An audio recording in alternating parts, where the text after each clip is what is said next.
I want to make films unselfconsciously. I want to make horror films that are, again, horror first, but that have those interesting ideas baked into them on the level of imagery and on the level of scares.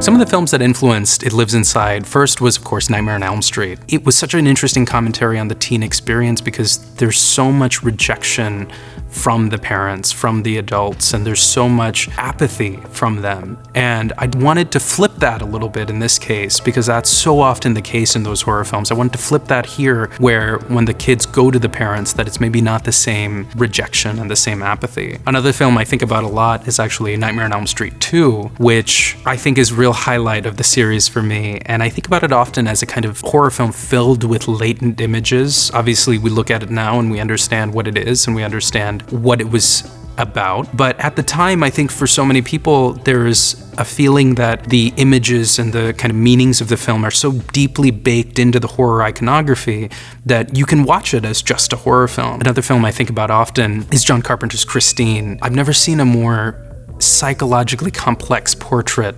of American teenagers than that. I think it's such an interesting answer to John Carpenter's own Halloween. I think it's so interesting as a response because it's saying there's no penetration of the suburbs by these outside malicious forces. Like, the horror lives inside the kid. It's festering within and it's just rising to the surface. And so it's such a unique version of that teen horror thing that I go back to it a lot. A film that really impacted me while I was making this movie was Ginger Snaps, which Karen Walton wrote. And that's a film that I remember feeling was so perfectly kind of entwined in terms of its specific point of view on the female experience and the horror elements of it. And I remember it having such an attitude.